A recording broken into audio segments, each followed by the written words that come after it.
Well, a lot of people are calling it modern slavery. Does that feel I right? was just about to say, that's slavery. That's slavery. You took away the whips, but you put the paperwork. Took away the masters and you put them in uniform.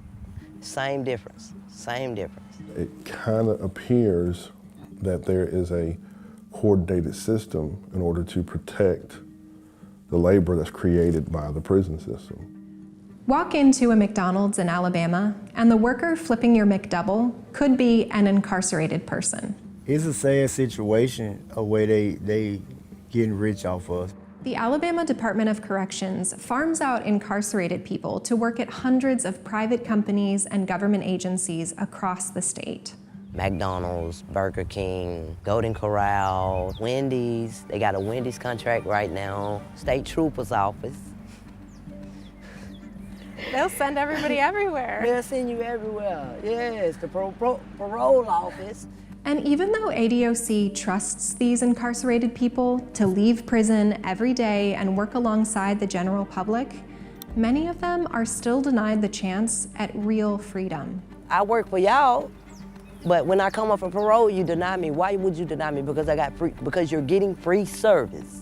This is a story about corporations and the state of Alabama exploiting prison labor and the coercive policies they use to keep its citizens trapped in servitude. It doesn't work. It's a terrible system. If you're wondering how any of this is even legal, well, it might not be. That's what we went to Alabama to figure out.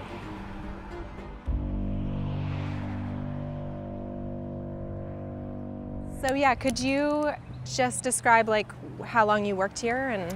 I was here 18 months. I ran their kitchen by myself from 8 to 5 every Tuesday through Thursday. Wow, Yeah. that sounds like hard work. It was.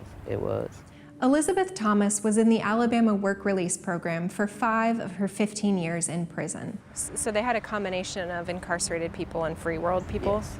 Yes. Did you feel like there was a difference how they treated? Oh, most definitely. We work longer hours. Make the work release work over or work extra days, don't want to give you off days. Like, no, I got to eat my health. I have to get rest. You know what I'm saying? I'm not a machine. But that's how they look at you, like. This is Quincy Sanders. During his nearly 17 years in prison, he worked at several restaurants, a lumber yard, and McDonald's. Like, working a real job and trying to be incarcerated is a very hard experience. You have to be mind strong, really. Alabama has one of the most overcrowded and deadly prison systems in the United States. Even the Justice Department found conditions there to be unconstitutional. In 2023, almost a person a day died in Alabama prisons, which is almost 5 times the national average. They might get beat to death. People beating folks with sticks. They breaking broomsticks, making little billy clubs. People in there stabbing each other. People in there doing drugs. People in there almost about to die. They're not giving you no nursing assistance. The nurse probably get there, you probably be dead. But ADOC offers people in prison with nonviolent misdemeanor convictions a potentially life-saving deal. If they join the work release program, they get to live in special facilities that are generally much less dangerous than regular prisons. They spend their days working in the free world without prison supervision, and they can earn 72-hour passes to visit their families at home. If you go out here and you do the right thing, you get to elevate, you get to grow, you get out of this facility. But what you didn't tell me is that you finna get all my money. That's what they didn't tell you. The state takes a 40% cut of every incarcerated worker's wages off the top, before taxes, plus an additional $5 a day for van rides to and from work, $15 a month for laundry, and then any restitution and court fees.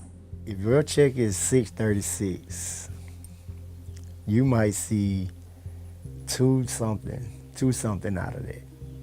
And that's every 2 weeks. And you done work 80 hours and only seen $200. Like it makes you lose motivation, cause money motivates people, especially working. So it kind of makes you lose motivation. One estimate calculated that the state of Alabama enjoys a benefit of more than $450 million a year off of prison labor. And it's slavery all the way around the board, just slavery. And unlike free world workers, incarcerated workers can't just get a shift covered or quit. ADOC has a list of rules that all incarcerated people are expected to abide by. Rules like don't have contraband, be in your bunk at the required time, and rules like don't refuse to work. That's a rule on the books. CJ Sandley is one of the attorneys behind a recent lawsuit filed against ADOC. The range of punishments folks can face if they get written up for refusing to work include solitary confinement, losing access to phones, tablets, visitation, access to their families and loved ones for like 30 days, 60 days. Being required to do more work inside the prison walls for free, under threat of punishment. I want to talk to my family. I want to be a part of my family, and you're telling me that if I don't go and do what you want me to do at these jobs, work as hard as they want me to do, if they need me 7 days, you want me to go there 7 days. If they need me 80 hours, you want me to work 80 hours. If they want me to turn around and come back and do a double, you want me to get up and you want me to be available to do all this. But if I decide I'm tired, Lord forbid if we got sick. I talked to Reginald Burrell, who was injured when an entertainment center fell on his head at the private furniture manufacturing company where he worked through ADOC. When he spoke up about it, he was fired. And I confronted the JPO about it, and they shipped me to Childersburg with extra duty, taking away my privileges, and I ended up in a landfill. I just got assaulted and mistreated at this job, and now I'm ended in a landfill working for free for a multi-million-dollar company. One of the most valuable things in the system is whatever I can do to get out early. If a work stoppage to protect myself from being abused and to speak up for myself could subject me to sanctions, I don't have to say it, but you're going to follow whatever order you're given. Chris England is a state representative in Alabama. He's leading the fight to reform the state's prison system. It is a completely broken system. The folks in charge, the parole board, they don't use guidelines. There is no methodology applied to it. Alabama has some of the lowest parole grant rates in the country. And more than 90% of the time, hearing this answer. Denied, denied, denied, be denied. Parole will be denied. If the parole board followed its own guidelines, it would grant parole in about 80% of cases. But instead, that number dropped to just 8% last year. And incarcerated people in the work release program don't fare much better. I know that there are people at the Department of Corrections, they assess them, and then they say, you are not a threat. So much so, that you can leave here and go work. Some people actually go home for 72 hours on a weekend and are told, we trust you to the point where you do whatever you gotta do. We'll see you Monday morning, 8 o'clock. That same person goes before the parole board and they say, what you did 20 years ago is so bad we can't let you out. You are a threat to public safety, but make sure you're at work tomorrow morning. A federal lawsuit claims that 235 people in the work release program were denied parole in fiscal year 2022. So if the system is operating as designed, what is the point of the system? It appears labor is.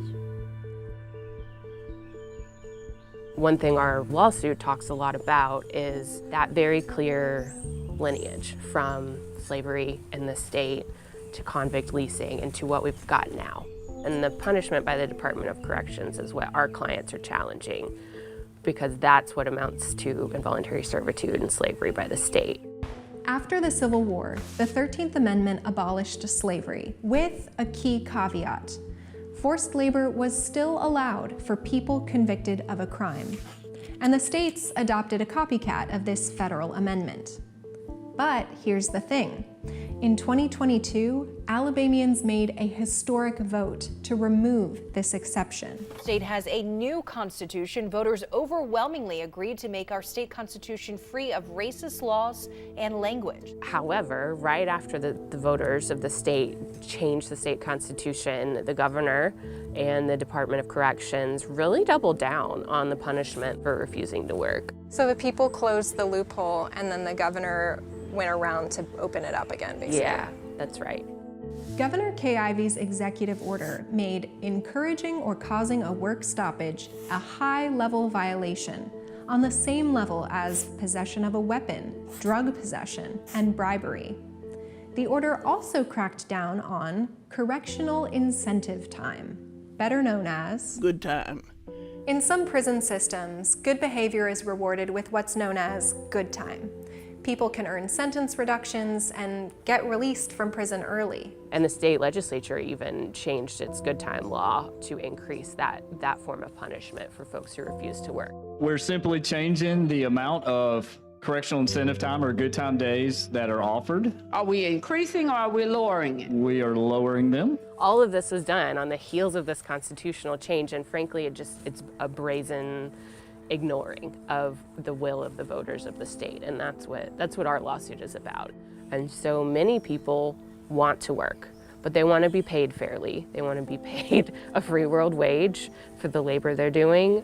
They want to be working in safe conditions. They want to be treated fairly, and they don't want to be forced to work if they don't want to, or they can't because they're sick, or they have a doctor's appointment, or they're feeling unsafe in their work and they want to change jobs.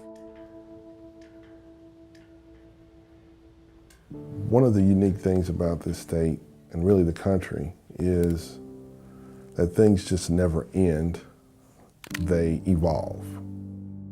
If your prison system is full, it's primarily full of black folks, black men, and you have a racial disparity in who gets released and who doesn't. Can you imagine the optics of what that labor force looks like? Black people account for just over a quarter of Alabama's total population, but more than 50% of the prison population. An AL.com investigation found that black men were 25% less likely to get parole than white men. If you could take a picture of a group of men who are working convict labor decades ago and juxtapose that next to a current labor force, it would probably look the same. That's crazy. So, what is the point of prison? Is it the creation of a cheap, controllable, and confined labor source? Or is it rehabilitation? And what does a real commitment to rehabilitation for incarcerated people actually look like?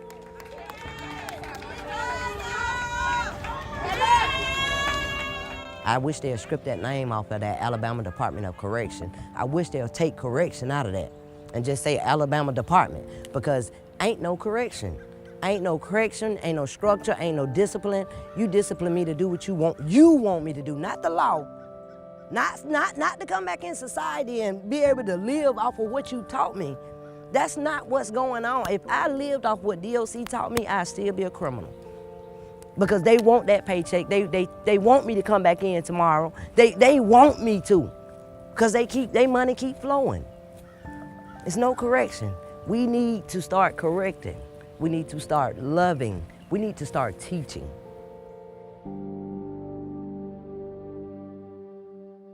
Thank you for watching. Don't forget to like and subscribe for more stories like this one. And if there's a story that you want us to cover next, please put it in the comments.